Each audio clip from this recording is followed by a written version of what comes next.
What's the good word, Jets fans? It's your boy DKB here. So we got another wrinkle in the Haason Reddick trade drama, but this time it can influence strongly how likely it is Joe Doouglas can maneuver and facilitate a trade for Haason Reddick.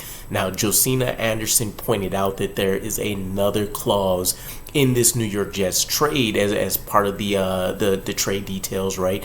The contract, in that if the Jets trade Haason Reddick to any NFC team, the Eagles will automatically acquire that second round pick, as opposed to the performance based piece of it that we spoke about it before, which I think was something like 62.5% of the snaps that he would play for the defense, and I want to say double-digit sacks, 10 or 11 sacks in order to bump that from a third to a second. But this changes everything now, right? So we talked about previously and briefly when the Davante Adams trade news broke that Joe Doouglas granted permission in the New York Jets for Haason Reddick and new agent Drew Rosenhaus to go and try to find a trade. Now, they mentioned a limited or short window. Who knows what that actually refers to, how long the length of time the short window is. But I'm assuming they want to move some money around to determine if they want to keep Aaron Rodgers and Davante Adams in place for, more than just this year, right? And that makes sense, I guess, in some grand scheme. But, the next GM head coach combo has they're already tied into a marriage that they may not want, right? So putting that aside, when you think about just the generics of the trade, right? As an AFC team, you would love to send them to the NFC. And if you see them in the playoffs or something, totally different conversation, but you don't want to do anything to impede your ability to go out there and reach a playoff spot in the AFC. So you wouldn't want to send him to the AFC, but how likely is it that Joe Doouglas would want to mitigate the damage on this failed trade, right? You already have a guy that's done absolutely nothing for the team, and he's held out pretty firmly this entire time without any indication that he was really planning to return, right? We've had some inklings, some rumors and stuff, but ultimately he's been steadfast. So whether you like it or love it, that's been this situation there. There would be two names that come to mind based off just some situations I'm aware of and some stats that I've seen, and then just kind of the position of the playoff race right now as well. That may help, right, if we do want to send them to the AFC. Now, the first team, and probably the most unlikely, is the Miami Dolphins. And I say that not only just because of their division rivals, but also every team's in the thick of the playoff race right now, or at least within the division hunt for the AFC East, right? I think the Dolphins, if not us, are technically in third right now. And I know the Dolphins are already, behind the game, for example, but they're only 2 games behind the Bills.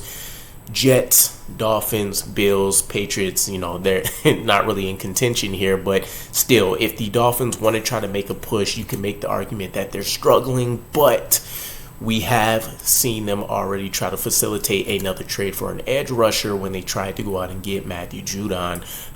You talk about them losing Jalen Phillips for the year, and then, of course, people have questions around what Bradley Chubb is, what he can contribute, how consistently can they see him. So when you add all that together, Mike McDaniel's just signing an extension, but we know how fickle these owners can get.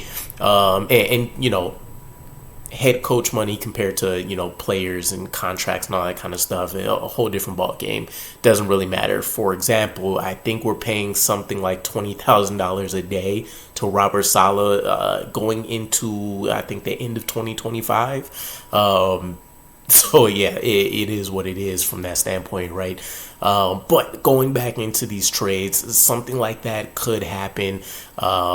If the Jets are looking at it from the standpoint that they feel fully confident defensively they can stack up with anything the offense is doing, and that the Jets offense can find a way to continue to work through some of these issues, especially now that we have Davante Adams, they could just see it as a net gain. Yes, he's going to a division rival, but ultimately it's not going to move the needle for them while they also get, some kind of relief on our end. And then the second team here would be the Kansas City Chiefs. Right now, you don't want to give more riches to the the richest team in the NFL right now, just from the standpoint of having an elite head coach, quarterback, and looks like potentially again, wide receiver combos, but ultimately a well-oiled machine over there in Kansas City. But they are second best in the NFL with a 32.6 drop back percentage rate. Basically, being able to hurry the quarterback, put them in bad situations. However, they aren't really converting on a lot of those, right?